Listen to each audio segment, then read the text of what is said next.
views and opinions expressed in this program are those of the participants and do not necessarily reflect the views of Bronxnet or the program underwriters. And hello and welcome to Open, the one and only show that opens the Bronx and the rest of the world right to you. I'm your host, Daren Jaime, and today we're going to update you on what's happening in and around our borough. Coming up on today's show, we'll update you on the latest on the New York City Council's budget proposal and how it'll affect the borough of the Bronx. We'll also tell you more in our first segment. Then, if you're thinking about going back to school to get a master's degree, we'll tell you about an accelerated MBA program preparing students for a career in the business world. And afterwards, the weekend is all about reading. We'll talk with a member from the 6th Annual Bronx Book Fair about their dedication to the growing community of poets and writers in our borough, connecting readers of all ages. And then, if you want to learn more about the music business, well, we're going to tell you about a publishing company that's looking for some singers and composers of Garifuna music. And then lastly, the 40th Annual Run in the Bronx is around the corner. Get ready to run, whether it's 10K or 5K, or just participate in the 2-mile walk. We'll talk to one of the organizers about a Bronx Community College's signature event and its proceeds going towards scholarships. So stay tuned because all this and much more is heading your way, because right now we're officially open.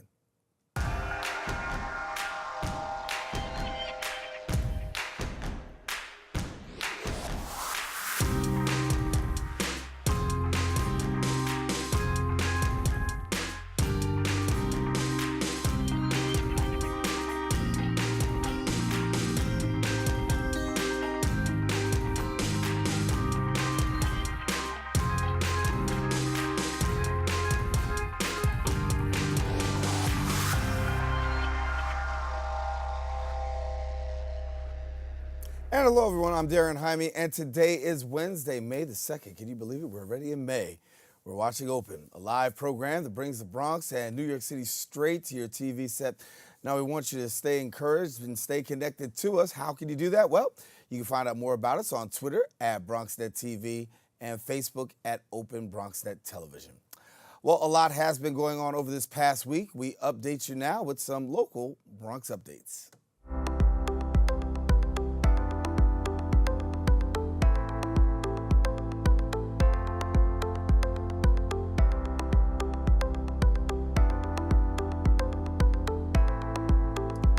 Things off, we'll start with some Bronx people.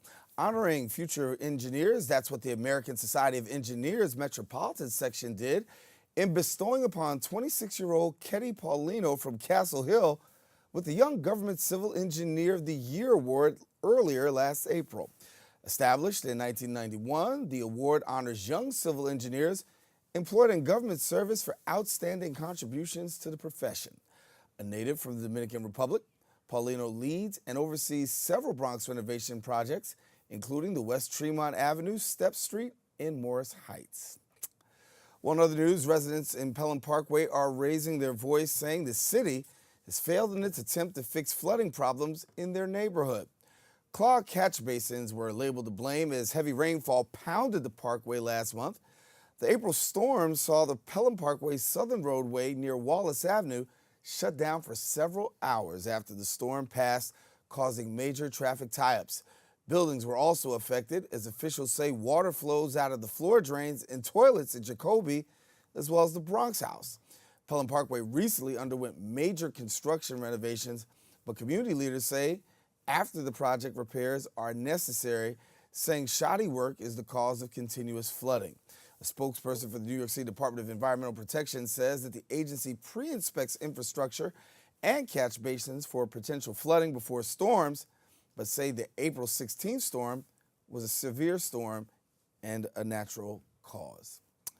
Well, if you don't know Jacqueline and Christopher Hosford, well, they were tired of seeing 6-foot rose bushes dominate the park in front of their building. So they did something about it. The couple spearheaded a cleanup and enlisted the help of both community and Manhattan College. And what happened next was the stewards of Lower Bruss Park. Well, that park was Bruss Park, and the couple said they got involved and organized a group to bring life back to the park. They're hoping that the city's Parks Department will improve and renovate the park, and we'll keep you updated to let you know how they make out. We're going to take a quick break. We've got more open, so stay with us. We got more coming up right after this. How can I help my daughter with her reading? Searching for help with Dachshund breeding. No. Let me try. Sarah's bright, but when she's reading, she has trouble sounding out words. Playing world music. What? I give up. Wait, I was trying to show you how Sarah feels every day. Frustrating, isn't it? Redirecting to understood.org. Join parents and experts at understood.org, a free online resource about learning and attention issues to help your child thrive. I guess sometimes things just happen. Devastating things. Your whole world changes in an instant.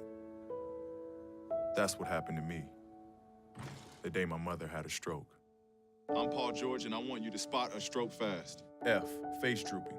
A, arm weakness. S, speech difficulty. T, time to call 911.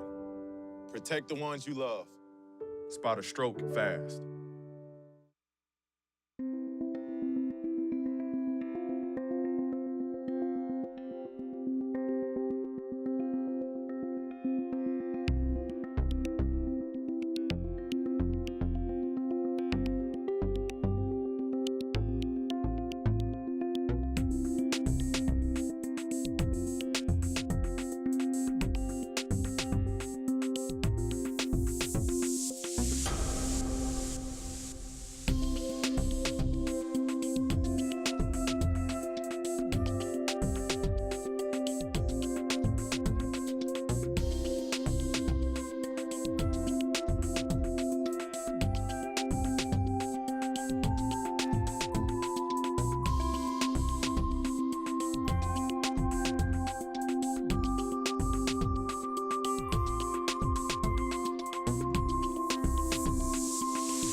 Well, springtime back here in New York City, and of course that means budget negotiations amongst the City Council. Here to update us on what's happening in the City Council and then a few things more, we welcome now Councilman Andy King. And Councilman, good to have you. Honor and pleasure to be here as always. Nice tie, by the way. I like the color. Thank you very much. Trying to grow up and be like you. Listen, let's talk about this here. Obviously, budget season. A lot of people have a lot of concerns, a lot of money on the table, and a lot of proposed cuts. Where do we stand right now? Well, right now we're talking about over $80 billion, $89 billion in this year's executive budget. You know, the budget, we don't vote on it until actually June 30th.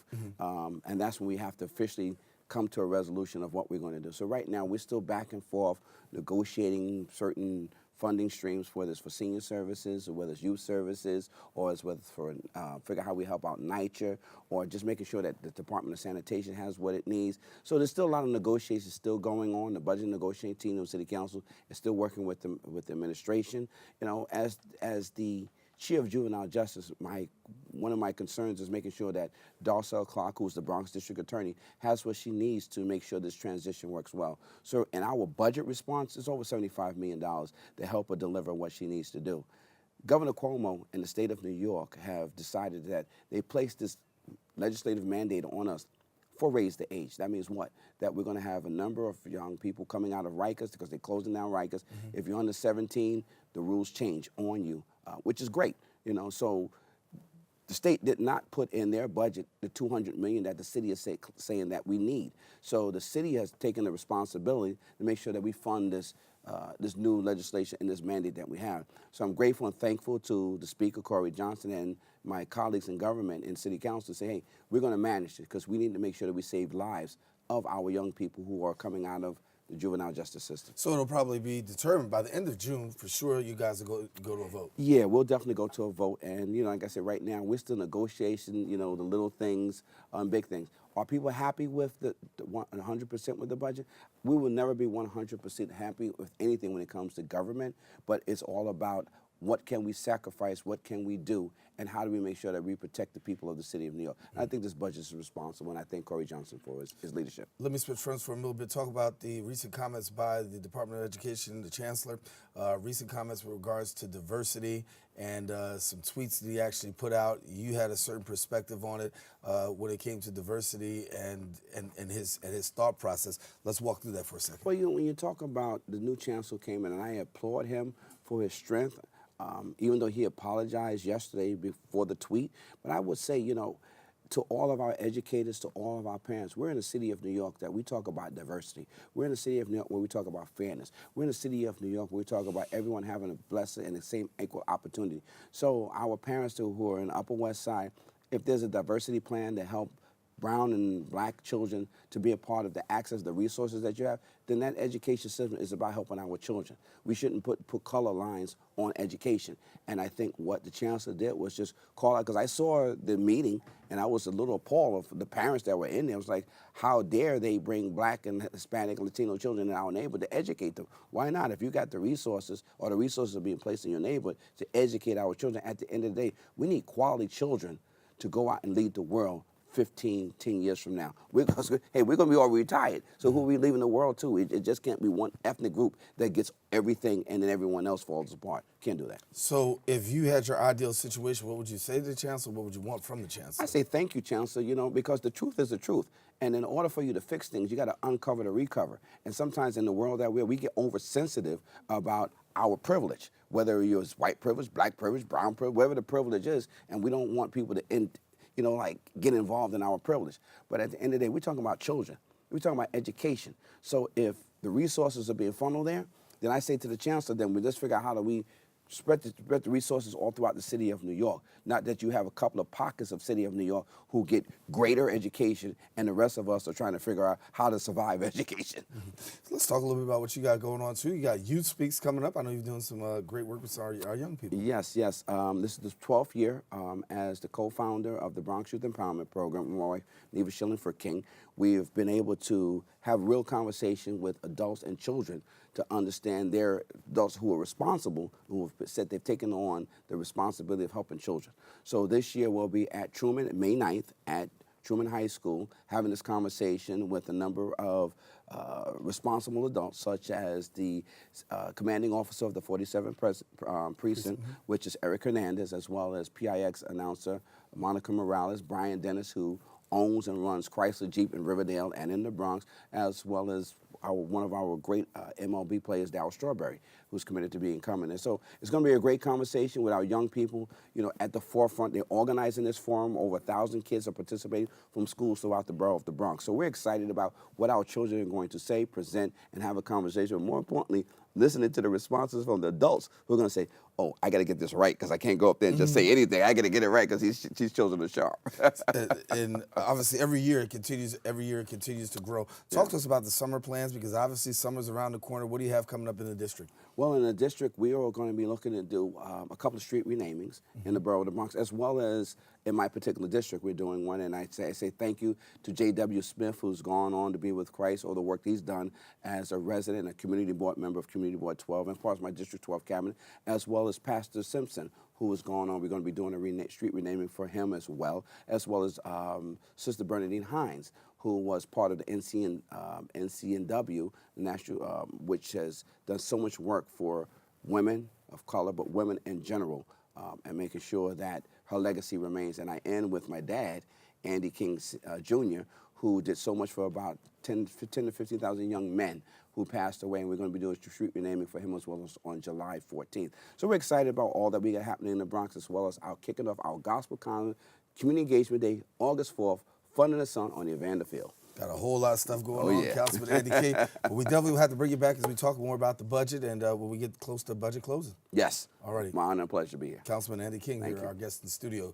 All right, listen, we're taking a quick break. When we come back, it's never too late to get a master's degree. Yes, you can still get your master's degree. We're going to tell you about a program that awards students with an MBA in a year. Don't go away. We're coming right back in a few.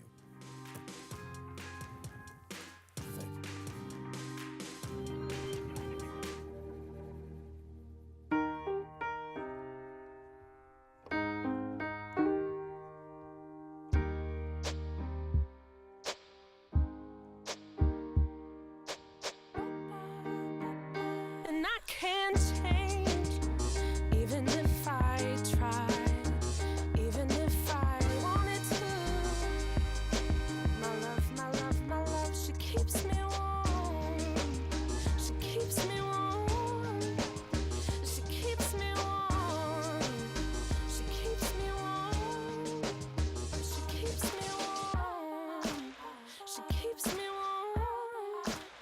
We are neighbors and best friends. I love my sister. My heart doesn't see race. Love is love. Our family is no less than any other family.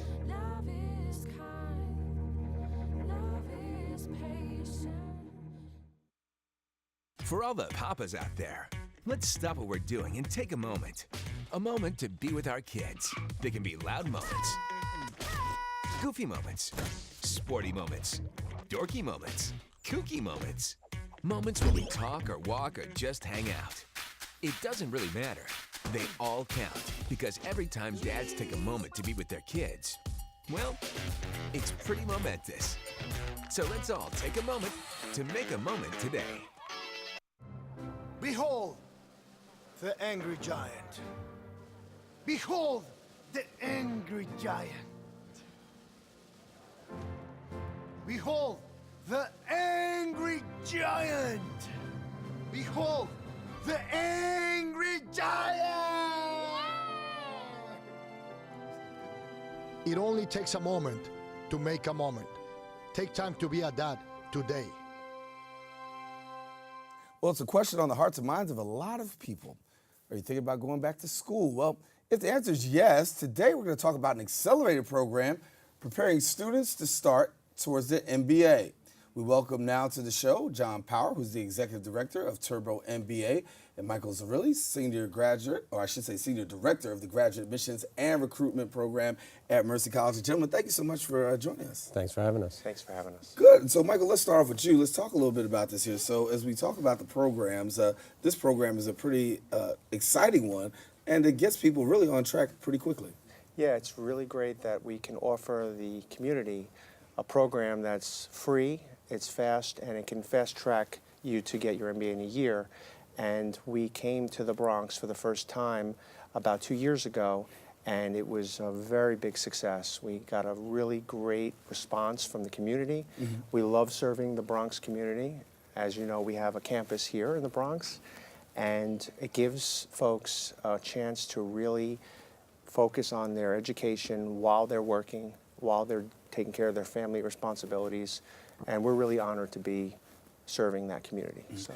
So, John, walk us through this a little bit here. So it's a 1-month Turbo program, right? Right. So the Turbo program is designed for people that don't necessarily have a business undergraduate degree, mm-hmm. that they can get the foundational training in a pretty quick way that would allow them to actually go into our traditional MBA program, right? And there's waivers that are involved.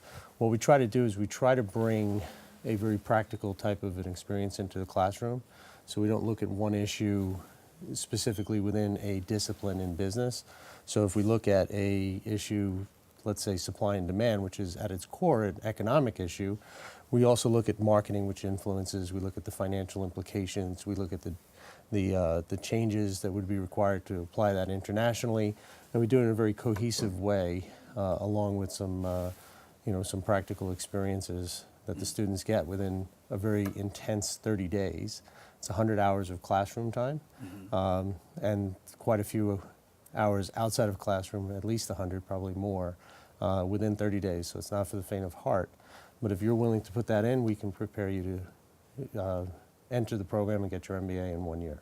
Yeah, and talk about getting that MBA in 1 year. I mean, obviously that's a great opportunity for people who have gone through the educational process, but now to have the opportunity to get in there. Talk to me about the response of students and what students have said and what you've heard. Well, from a student perspective, because I was a student of Turbo, mm-hmm. in fact, Professor Power was my instructor, so I've come a long way. But I can tell you from my perspective, the Turbo program prepared me for what was coming next. I had a background in law enforcement, so I'm a retired police officer, and I wanted to switch careers midlife, and I felt that an MBA would help me. It's a little more diverse than some other degrees, and I can start a business, or I can work for a company or a nonprofit, which I'm doing now. Mm-hmm. And I entered really a little worried that I couldn't handle it, but Professor Power, his quote was, "If you don't give up on yourself, we won't give up on you."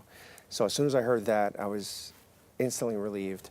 Got through the 4-week free program, and I was ready for my regular coursework. And about a year later, I walked the stage, received my MBA in finance, and loved it so much I couldn't leave. So that's why I'm working at Mercy. But it was a great experience, and it was free. It was fast. It was very convenient. The program then takes you into your regular coursework, which is very flexible for folks that work, like myself.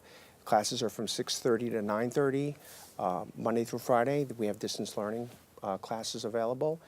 So it's really designed for folks who are busy, who are cost conscious, and who want to get their education accelerated so that they can move up in their organization or switch careers like me. If you think about Mike's story, the fact that he switched careers, that's not an uncommon thing to happen, right? Whether it happens after you've finished your undergraduate studies in some other field of study, right, that you decided, well, I don't see opportunities for myself. The MBA enables you, it's one of the most diverse degrees, right? And if you really think about what an MBA brings and the training that you receive in an MBA, it's all about critical thinking. It's the ability to look at problems and come to potential solutions, right? So an MBA becomes a very attractive degree for anybody who's looking to be successful in the world, right? And if you come to that, if you were an undergraduate major in English or psychology or history, right, and you come to the conclusion that you're looking to do something more, we do everything we can to enable you to make that transition. So we don't require GMAT, right? And GMAT is very, it's tailored to people that might have some mathematical or business training as an undergrad. We don't require you to have a business undergrad. We use the Turbo program as a way to kind of facilitate your entry into a graduate business program. We offer the program on 3 campuses, right? So in Manhattan, Dobbs Ferry, and in the Bronx as well, right? So, and we do it, Turbo program is offered 7 times a year. The next one in the Bronx starts on June 27th.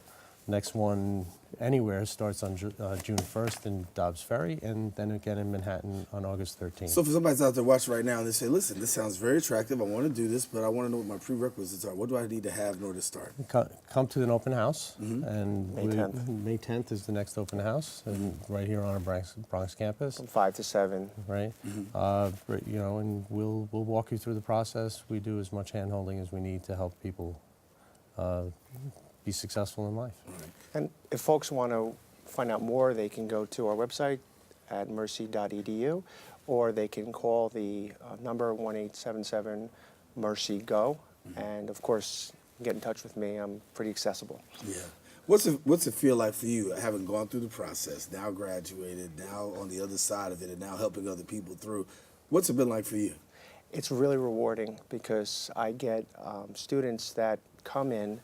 They are very nervous, and I calm their fears, and I take them through this process, and to see them with their degrees and really getting great jobs and taking their life to that next level, it's well worth all the hard work and the time, and it's a passion for me. Right.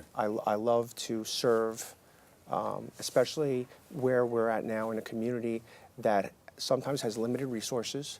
Folks traditionally might not have the same opportunities. My parents were, hardworking. I was the first in my family to get my degree, and I want to bring that to the next generation. Well, awesome. Well, we thank you so much for coming and sharing with us. Michael Zarrilli, who's the Director of Graduate Admissions and Recruitment. Professor John Power, thank you for the great work you're doing.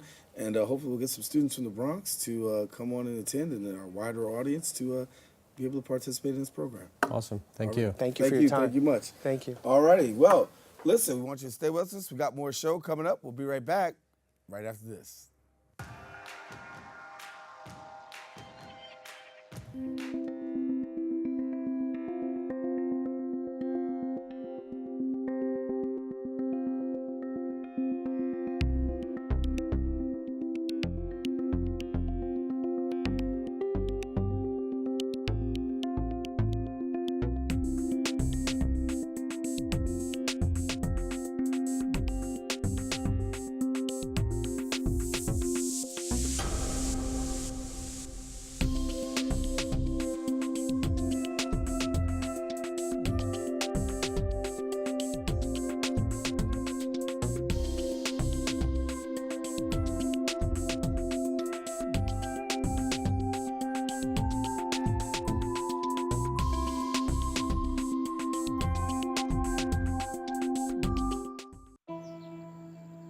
17, but I know about investing. Believe in something, buy shares in it, watch it grow. So, what if you could invest in the future? The future of kids, like a stock. Not the kind of stock that's about making money, but a stock for social change. A whole new kind of investment called Better Futures. When you invest, it helps kids go to college. I could be one of the first college graduates from my family, the first philanthropist from my neighborhood. And if I'm the first, then maybe there's a second and a third. Believe in us, invest in us, watch us grow. My name is Sydney, and I'm your dividend.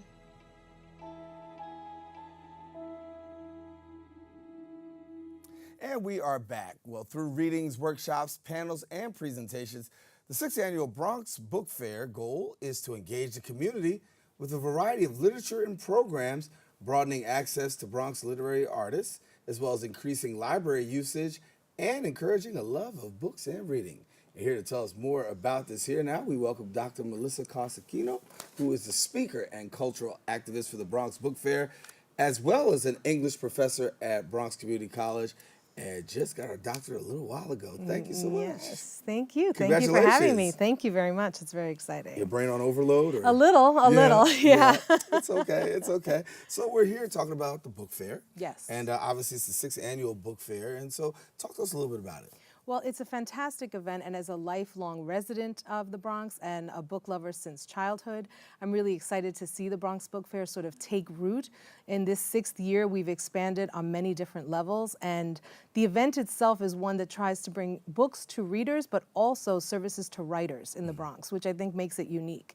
So we offer workshops and presentations about books for those who love to read, and we also offer workshops for those who want to write. And I think it's a fantastic opportunity for the literary culture in the Bronx to expand and to really make itself known on a larger stage. So I want to talk to you a little bit about this book here called The Yellow Balloon. Yes. So My Yellow Balloon is written by Tiffany Papageorge, and my husband and I, Fernando Aquino, we translated the book to Spanish. She and I met at a writing conference, and sort of a relationship grew. This book is about the emotional life of children when they've lost, when they have experienced loss. And in this cultural time that we're living in, I think we have a lot of children whose emotional lives are in a great deal of turmoil. And this book really takes them through how those feelings are healthy and also how you can overcome them with time. So we decided that translating it to Spanish was really a service to the community as well as a way to promote a book that we love. So what's the response been like? Well, I mean, My Yellow Balloon has won many awards, including the Mom's Gold Choice Award, and now we're releasing it. The launch is at the book fair in Spanish, but so far we've gotten a lot of press. I was in Univision yesterday, so things are really moving very quickly, and everyone has said, we want more books like this in Spanish, because a lot of us want to bring both languages to our children. It is not that we don't want them to read in English, but that we would like to have the access to both. So the response has been really exciting, and I'm looking forward to meeting everyone at the Bronx Book Fair. And so the Bronx Book Fair is coming up. It's the 6th Annual Bronx Book Fair, and we'll have a lot of people who will be present. Talk to us a little bit about that crowd and who comes out to the book fair. It's amazing. So at first I want to say Lorraine Crowley is the executive director right now, and everyone who works on the organizing committee, we're there as volunteers. And the crowd, we've gotten, between 500-600 people who come through the book fair any given year. This year, the panels are really fascinating. We have one on health and healthcare, so people who have written about these issues are going to be doing a panel based on what they've written, but also on helping the community connect literacy with improving your own health, improving your lifestyle. And then we have Alcy Leyva, who is a Bronx Community College graduate, and he was a founding editor of our literary magazine, which I'm the faculty advisor for. He's publishing his first novel this summer. And so he's going to be doing a workshop and reading from his novel. And then we also have Willie Perdomo, who's a fabulous and quite well-known Nuyorican poet.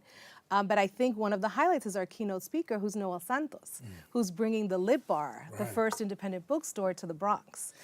And I want to talk about this because when we talk about the Bronx, many people do, we had Barnes & Nobles that went, and talk about the struggle it's been since, losing Barnes & Noble? It's been incredible. I mean, like I said, I grew up here, and there used to be a little tiny bookstore called The Book Place on Grand Concourse. It was literally like a walk-in closet.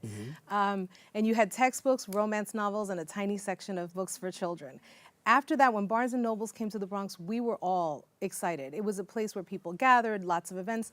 The loss of it brought people out in droves. I mean, people went, they cried, they were fighting for it. It didn't last. And so in its absence, you know, the libraries of the Bronx have always been a powerful resource for our community, always. But they've really stepped in to try and keep the literary culture alive. So it is the Bronx Center Library that sponsors the Bronx Book Fair and brings independent authors into the Bronx to sell their books because no one else sells them. And now you have Noel Santos, who was named recently by Essence Magazine 100 Most Influential Women, bringing this idea that not only do we read books, but we want to buy books, we want to be in a literary culture. And she will be opening it this summer in the South Bronx, and we're all really excited. And she's the keynote speaker at the book fair. Yeah, we had her here on the show before. She talked a little bit about her passion for getting this going, and it looked like it was a long road up ahead, but she got a lot of support in really bringing it to pass. Talk to us about having something and just about literacy in general, because a lot of people really are hungry, but the resources are so limited. They really are. And one of the things that I think is amazing for us at the book fair is to see, for example, we have tables for vendors, and we'll get 200 requests, and we can only fill a small amount, you know, a very small percentage of that because of the constraints of the space so far. But it's people who know that there are book buyers coming. You don't want a table at an event where there's no one who's going to buy books, right? So I think that the community who comes out to buy the books, who reads the books, who really wants to participate in this culture is vast in the Bronx. And also the creativity. We have a long history as a very creative borough, from hip hop to salsa to Nuyorican poets to slam poetry. I mean, we have all of this culture here. We just need to keep fighting for the venues and the spaces so that everyone can participate in it and more people can get visibility. So let's again give them the information how to get, they can be a part of the Bronx Book Fair. Okay, so the Bronx Book Fair is on Saturday, May 5th. It starts at 11 a.m. The bilingual event for My Yellow Balloon will start at 11. And then there are events throughout the day until 6 o'clock. It is free. It is at the Bronx Center Library, which is on Fordham, right off of Kingsbridge. You can get more information at the website, the Bronx Book Fair. So now, if they can't attend the Bronx Book Fair, but they want to get My Yellow Balloon or they want to get the Spanish translation, how do they go about doing that? They can do that on Amazon. They can do that at myyellowballoon.com, which is Tiffany Papageorge's website. And they can also just, I mean, they can go directly to, I think, indie books and several different websites are going to be selling it, but they can go to myyellowballoon.com and there they will connect to all the different ways that they can purchase the book. Well, thank you so much for coming, Dr. Melissa Coss Aquino, our guest here. Thank you so much for having me. This is great. Great, and congratulations again. Thank you. All righty. Thank you. Listen, taking a quick break. Want you to stay with us. We do have more shows, so don't go away. We're coming right back right after this.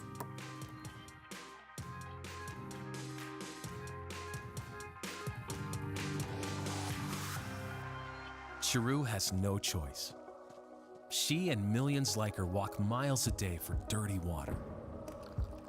But together, we can end their walk by providing clean water close by.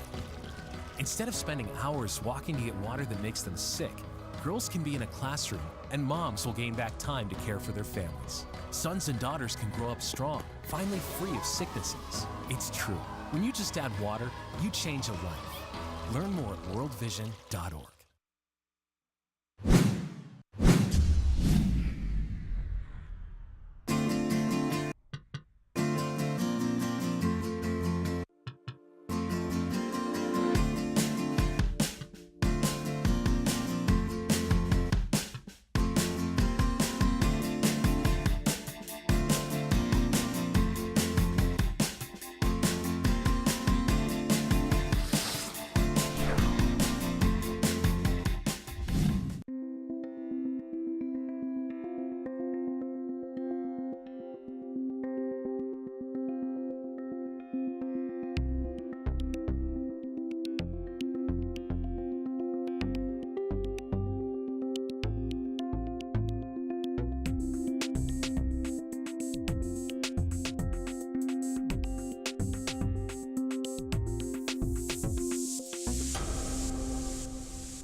Our next segment is putting out a talent call. If you're interested in pursuing a music career, Galent is seeking to discover and develop songwriters as well as musicians. And yes, if you want to find out more about it, we've got the general manager right here, Jose Francisco Avila, and we welcome you back.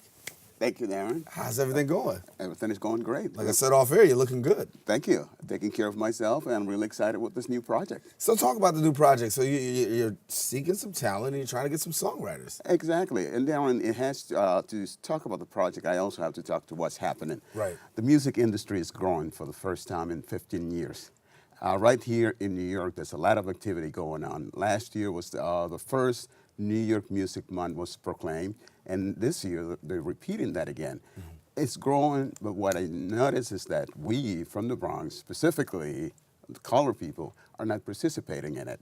So we decided to start this initiative, specifically start a publishing company. Why a publishing company? We have always participated on the artistic side of the music industry. Mm-hmm. The business side of the music industry, we have not been participants, and that's really what this project is about. And why are we looking authors, songwriters, and so everything in the music business starts with the song. Mm-hmm. And from that process, you know, you get into the royalties, the management, and all of that, and that's basically what we're trying to do, is give artists from the Bronx initially and everywhere eventually the opportunity to participate in the creative economy of New York City. So now that you've got the company going, you're out there, you're saying, listen, we want to get some people under our umbrella. Who exactly are you looking for?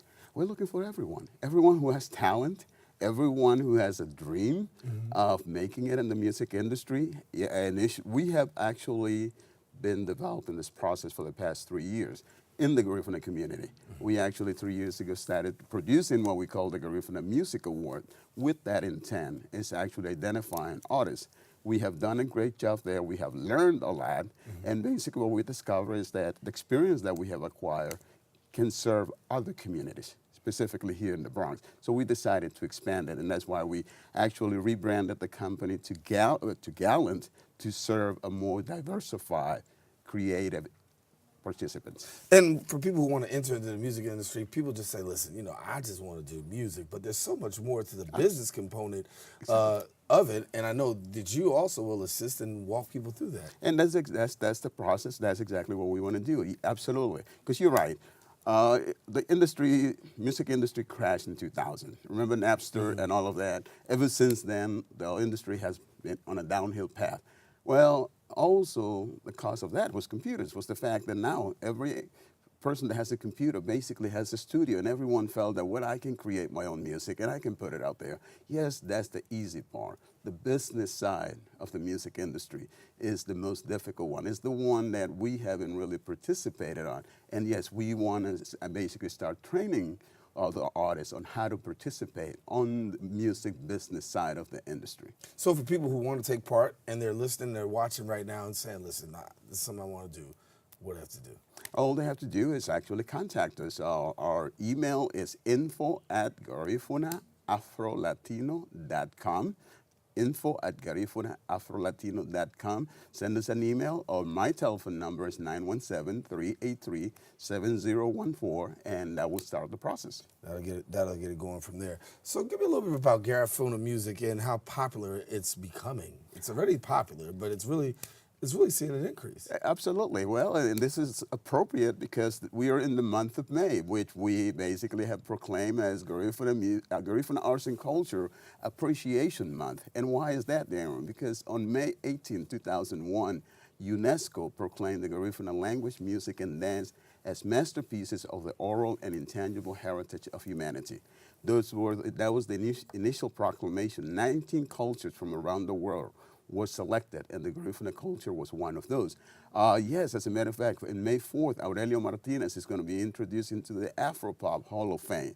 He is the highest-ranking Garifuna artist, and right here in New York, this has become the epicenter of the Garifuna arts and culture, including music. So we're really excited, and this is a great time for Garifuna music around the world. And there's a lot of Garifuna residents right here in the borough of the Bronx? The Bronx is the largest Garifuna community in the world, I refer to it. There's 200,000 in New York, which is the largest Garifuna community outside of Central America.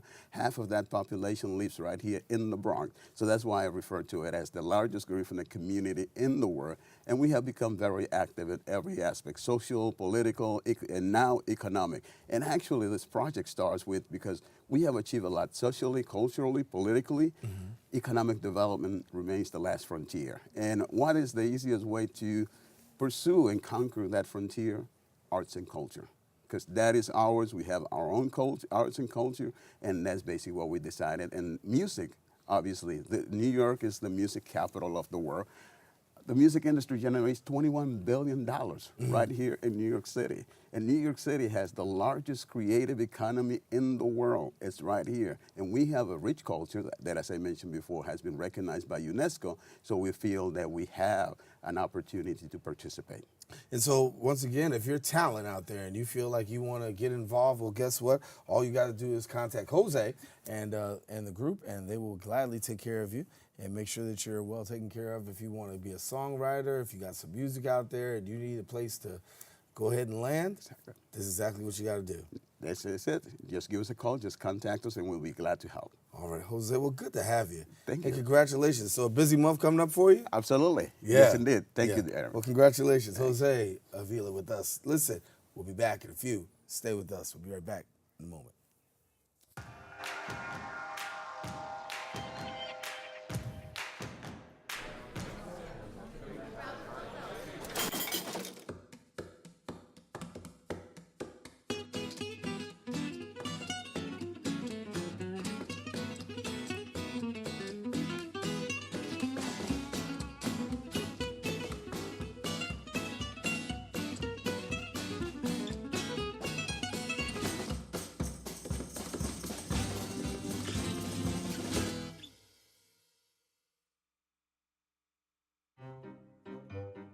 You think getting dumped by text is harsh?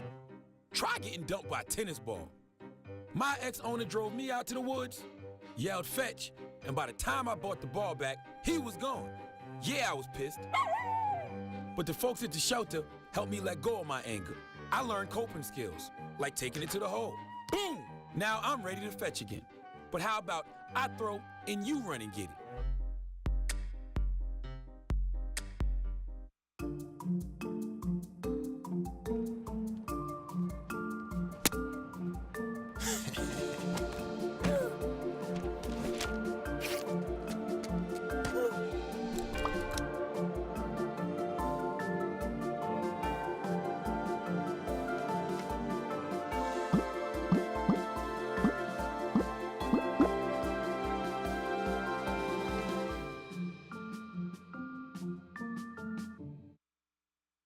Patriotism. It inspires passionate debate, and it's worn like a badge of honor with good reason, because it means love and devotion for one's country. But what really makes up this country of ours? It's the people. To love America is to love all Americans. This year, patriotism shouldn't just be about pride of country. It should be about love. Love beyond age, sexuality, disability, race, religion, and other labels. Because love has no labels. Maybe you can make retirement happen. After all, you made this vacation happen. Double points with every purchase? Cleverly merging promotions. I love it. Cross-referencing travel sites. And booking all your flights with those... Vouchers. I got us bumped. They were like, oh. But now they're like... Aloha. You aced this vacation. Now get the tips you need to get on track at aceyourretirement.org. So, I'm kind of new here, but I've noticed a trend. My human does this funny thing where she goes around and gets all my toys, and then she hides them in that basket by the door. You know, but it's always the same basket, and it's always in the same place. And then she acts so surprised when I find them, but, you know, she's putting them in the same basket. Again. It's like, hello, that's where you put it last time. You were the worst at hide and go seek. Well, the 40th annual Run the Bronx is around the corner. The event is a fundraiser to support students from the Bronx Community College. And here with us are Robert Whelan, who's Alumni Relations Director, and Deivid Valdez, who is Bronx Community College alumnus as well. And it's the 40th annual Roscoe C. Brown Jr. Hall of Fame 10K, 5K, and 2-mile walk. And gentlemen, thank you for coming. Thank you. Thank you for having me. So obviously an exciting time on Bronx Community's campus because this run has gone on for quite a bit of time. So we're getting to the point of registration closing soon. And Registration will close on Thursday. But give us a little bit about the run and how it bridges the community together. Well, the run's been going on for 40 years, and it was one of the things that Roscoe thought when he started at the college was to bring the community together, and what's the easiest way for him to do that was to do a run. So he got 2 graduates at the college, Henry Skinner, who is also a professor at the school, and Joe Ramos, who's the former commissioner for corrections. And between the 3 of them, they said the easiest thing for them and the thing that they know the best is a run. So that's how it started, 1978.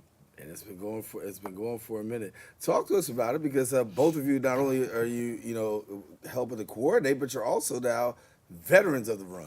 Yes. So the race started 40 years ago. I'll be 40 this year.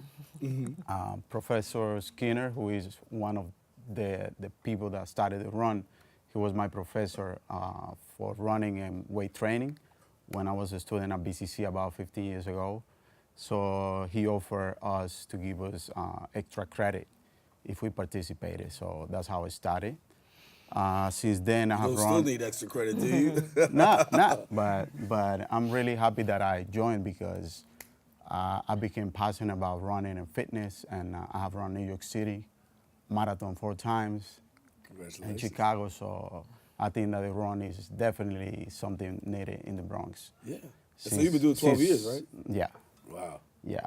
So. I've been organizing the run for 6 now. And it talked to us about the people coming together because obviously we talk about Dr. Roscoe C. Brown. He's a former board member here and legendary Tuskegee Airman, and to take part in this and to know who he was and to what he represents. What's it feel like for you guys? One of the biggest thrills for us the last few years, the last 5-6 years that I've been involved in, is taking a look at not just the community that's involved. We have the largest contingency from the Bronx and from Manhattan, but we've also had a number of international.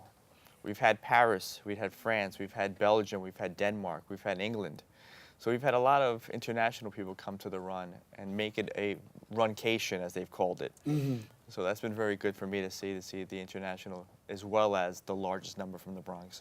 Yeah. Yeah, I think seeing little kids running with the parents, with the stroller, that's very inspiring, and that the Bronx is not necessarily the more healthy borough. Right. So I think that the runs, it definitely motivates people to get better. Yeah, we know we have the Not 62 campaign here in the borough of the Bronx and trying to improve our position. But when we talk about that, you talked about families coming together and people coming together. And I know that was part of the original inception as well of what the run was supposed to be about. And yet and still, if people can't run, there's also the opportunity for people to walk, right? Yeah, absolutely. There is one thing that I always say is that you don't have to go fast, but you have to go. Yeah. So I think it's just getting up from the couch that day and coming out, and I think that helps. In addition to running, there's some awards that's also going to be handed out as well? Yes, there will be the top winners, and we also do it by age categories, 14 to 19, 20s, 30s, 40s, all the way up to the 70s. We'll do award categories. And all finishers get a medal. There's food. There's a lot of fun events, activities, and definitely it's an event that you don't want to miss. So if you're just joining us, we are talking about the 40th annual Roscoe C. Brown Jr. Hall of Fame 10K, 5K, 2-mile walk. So if you can't run, you can walk, and you can still register. We want to let you know the registration is still open. And once again, tell people what they need to do if they want to register. Well, they go online through BCC, BronxCommunityCollege.edu. They can go there and then /Run the Bronx, and it'll go directly to the registration page. Yep. We have a Facebook page and Instagram and Twitter. So if you search for Run the Bronx, definitely you will find it. And that's what you have to do. Now, were you a runner before you met Professor Skinner? No, I wasn't. Oh. I wasn't. Actually, I started running Run the Bronx every year, and I would just get ready for the 5K, let's say, in the last 2 months. And then eventually I kind of became addicted. So I've been running like 4 days a week. Yeah. This year I'm getting ready to run 4 marathons, 3 international. I'm going to Berlin, Cape Town, and doing Chicago and New York this year. Really? Yeah. So this actually inspired you into just becoming this runner. Yeah, all the way out. Wow. One thing just to add for David, he's also the designer of our shirt and of our logo. He's done the shirts for me for what, 6, 7 years now? Yeah, I'm a senior graphic designer for Bronx Community College. So after I graduated, I started working there, and I've been there for about 10 years now. So these shirts, that's his logos. That's his okay. work. Yeah. And so if people want to get a T-shirt, what do they do? They got to run? You have to run. Or walk. Or You can always walk. Or walk. So Or run, walk. walk, you get a T-shirt, and David will do some great graphic design for you. And once again, we want to tell people that if you want to get involved, registration does close up this Thursday. And so make sure that you get in and take part take part in it. So now it starts 10 a.m. 10 a.m. on May the 5th. And, you can come at 7 and registration ends again here at 9 a.m. as well. Yes. So make sure that you come on out and be a part of that as well. So I think we're going to get ready to go to a story. But, gentlemen, what else do you want people to know before we get out of here? Just to be as healthy as possible, and the easiest way is to get up and be active and take part in either a run or a walk. Has running changed your life? Yeah, absolutely. Running changed my life in many, many ways. You know, you travel, you meet other cultures, then also you meet a lot of people that have different story. Different people start running for different things. Some people do it for health, some people do it for fun, and you find your story and then you just stick to it and then you just keep going. Well, thank you guys both for coming Thank and you. sharing with us, and good to have you here. Thank you. Congratulations. Run the Bronx. It's the 40th anniversary of the Roscoe C. Brown Jr. Hall of Fame 10K, 5K, and 2-mile walk. Well, listen, I'm going to take a quick break. We'll come back with more. And so stay with us. We'll be right back in a few. Leaving hot coals improperly extinguished can cause a wildfire. Hey guys, it's Smokey! It looks as if Smokey is going to use the drown, stir, drown, and feel technique. After the first drown, a good start. Next, another drink. And finally, a close feel. Is it cool? Okay. Yeah. Hey, Smokey, catch! Oh, my bad, Smokey. Only you can prevent wildfires. 150 over 90. 180 over 111. 160 over 110. I had a stroke. This is what high blood pressure looks like. You might not feel its symptoms, but the results from a stroke are far from invisible or silent. If you've come off your treatment plan, get back on it or talk with your doctor to create an exercise, diet, and medication plan that works for you. Go to loweryourhbp.org. If I would have followed a treatment plan, I would not be in this situation. There's one thing you can never have sex without. It's not something you buy. Or something you take. In fact, there's only one way to get it. It has to be given to you, freely. It's consent. Because sex without it isn't sex. It's rape. Consent. If you don't get it, you don't get it. It's on us to stop sexual assault. Learn how and take the pledge at itsonus.org.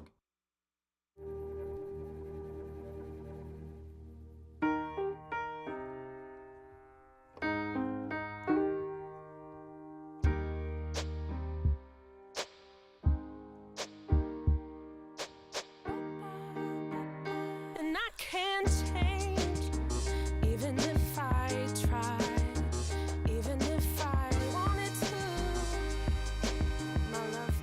My love, she keeps me warm. She keeps me warm. She keeps me warm.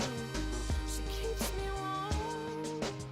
She keeps me warm. She keeps me warm. We are neighbors and best friends. I love my sister. My heart doesn't see race. Love is love. Our family is no less than any other family.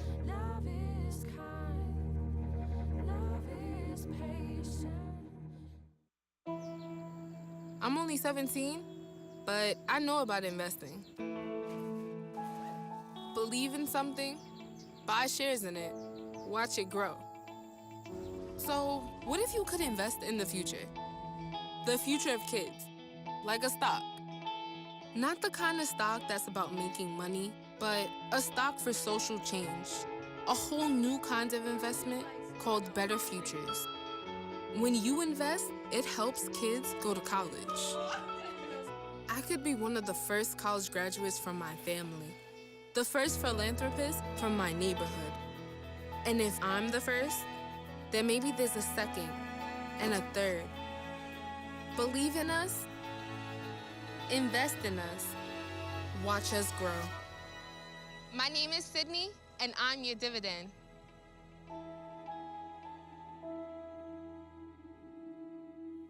Well, Amon, this is a terrible thing to waste, and hopefully you got a lot of information in today's show about a lot of activities and things happening in and around our borough. Unfortunately, we do have to come to the end of our show today, but want to thank all of our guests for joining us, but most of all, I want to thank you, the viewer, for tuning in. Now, if you missed any part of today's show, you can catch the Recablecast at 5 and 10 p.m. on Optimum's Channel 67. If you have Verizon Fios, we're on 33, and if you can watch us anytime on the World Wide Web at Bronxnet.org. I'm Daren Jaime, reminding you all to stay safe. Most of all, keep this channel wide open. Now, as we're getting ready to end this show, we're going to end it by taking you to a story. And how many of you know about kids' comic books? We all grew up with kids' comic books. And so I'm going to take you to a story about Kids Comic Con, and you'll enjoy it. So please take the time to enjoy it. Take the time to keep this channel wide open. Daren Jaime saying take care. God bless.